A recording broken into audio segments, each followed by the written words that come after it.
Hello, freak bitches. Well, why would I put my job on the line to have an opinion about compelled pronouns? I know why.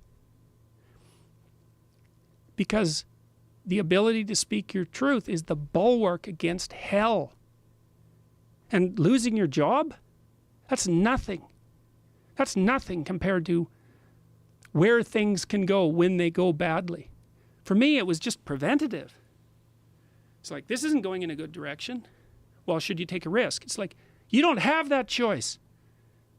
You're silent? That's a risk. Now, most people don't understand the risks of silence.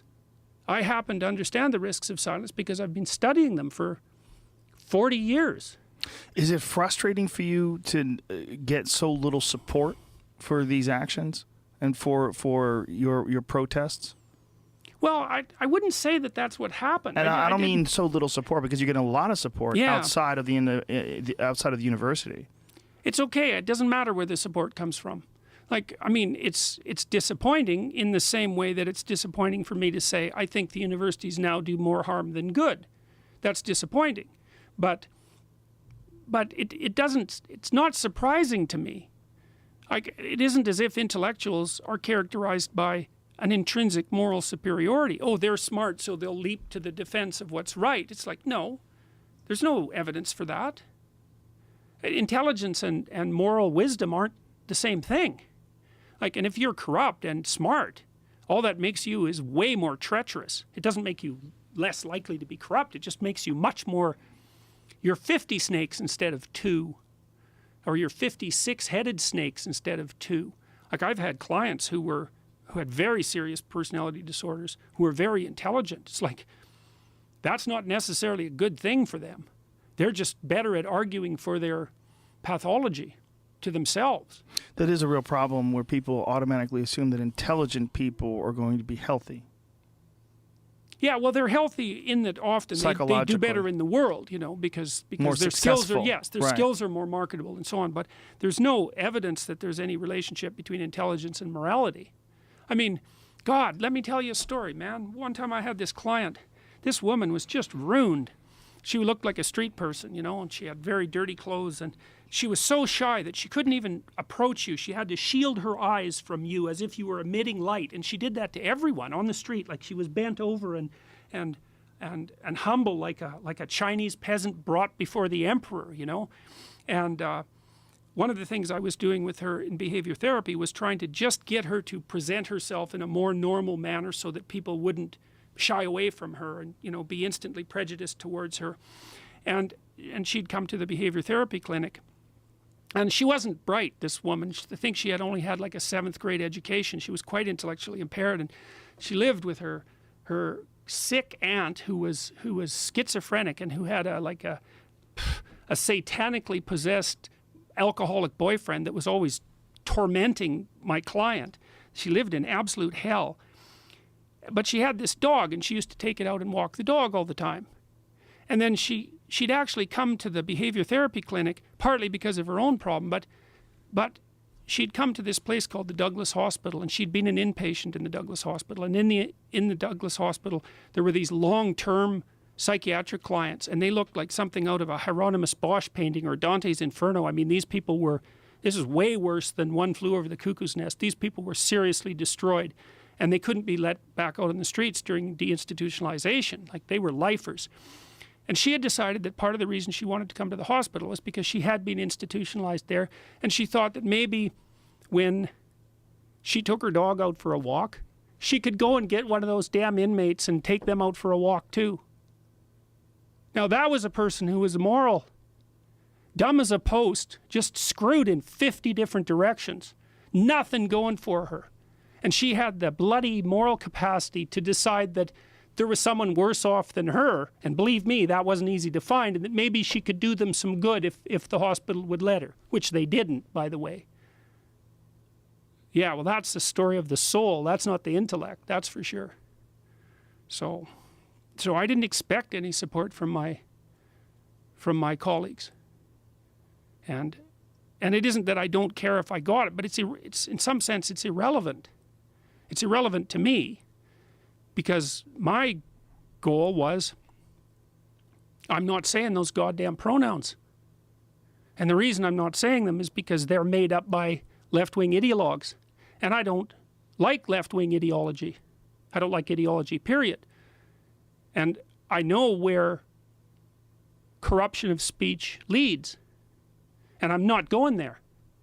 And you know, one of the things I tried to learn when I was taking apart what happened in Auschwitz and trying to put myself in the position of an Auschwitz camp guard, which, by the way, you can do if you use your imagination a bit. I wouldn't call it exactly the world's most pleasant meditative experience, but you can call up parts of yourself that would be capable of taking someone who just got off a transport train and having them carry a 100-pound sack of wet salt from one side of the camp compound to the other and back. You can conjure that part of yourself up if you want, and that'll teach you something about what you're like. People don't do it because it's too frightening. But I know perfectly well that I could do that sort of thing. And so once I learned that I could do that sort of thing, and maybe that I could even enjoy it, I thought, okay, fine, I get it. I'm going to see if I can figure out how to live so that if that opportunity was presented to me, I wouldn't take it.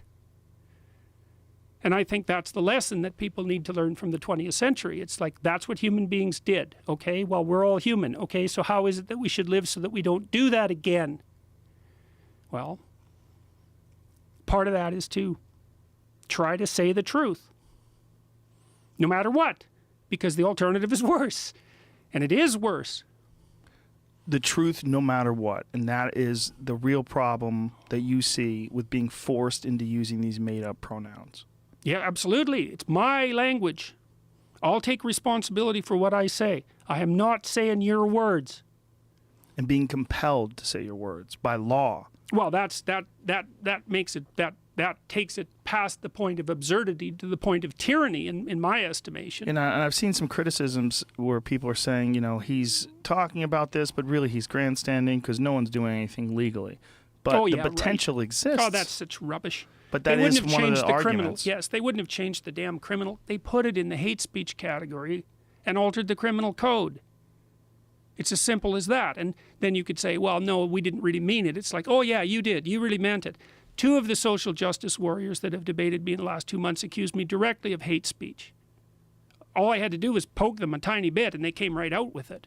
And then the university's legal team reviewed everything I said carefully, believe me, and they decided that, oh, it was not only illegal to not use these compelled pronouns, it was probably illegal to make a video saying that I wouldn't use them. Because otherwise, why would they write me a warning letter and tell me that I violated university policy on the Ontario Human Rights Act? Think they did that lightly? Have they acted on this at all? Is there Well, they won't know. Well, they've acted in that they sent me 2 warning letters and told me to stop talking. And but you don't. The idea that I was going to be teaching in January again, because I teach all my undergraduate courses from January to May, that was on the table. And I think the only reason that it hasn't happened, one of the reasons it hasn't happened, and I'm not attributing nothing but malevolence to the university administration, because obviously it's very complicated. And they did agree to host the debate, for example. But the idea that I wouldn't be teaching in January, and still might not be, is by no means. That was a perfectly plausible outcome. And had this not caused a firestorm, much of which has emerged in support of me, then I would say there was a 50-50 chance that I would have had my teaching privileges revoked. It's happened to other professors. So the idea that I'm making it like that this is a tempest in a teapot, it's like, yeah, okay, fine. Why'd you change the criminal code then? And why'd you put it under the hate speech laws? Exactly. So no, doesn't wash. And the fundamental proof of that is the university's response, because for sure their legal team crafted those letters. You know, it was like, recalcitrant employee, you're responsible for them. Okay, what do you do with a recalcitrant employee? You write them a letter telling them what they're doing wrong and asking them to stop. Then if they don't stop, you write them a second letter that's more strongly worded. Then if they don't stop, you write them a third letter, even more strongly worded. Then you take disciplinary action. That's like HR 101. That's how you do it. So here we sit at the end of November, closing in on December. You're literally a bit more than a month away, and you don't know whether or not you're teaching your courses in January?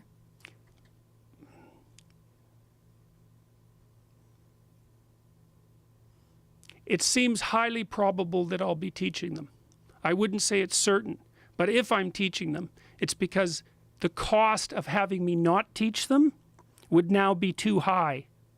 It's not because the university believes that what I'm doing is either necessary or acceptable. If someone who's listening to this or watching this feels compelled to act out in your support, how can they do that? I think they could do the future authoring exercise. And that would be the best way to act out in your support. Yes, and I'm dead serious about this. It's like, sort yourself out.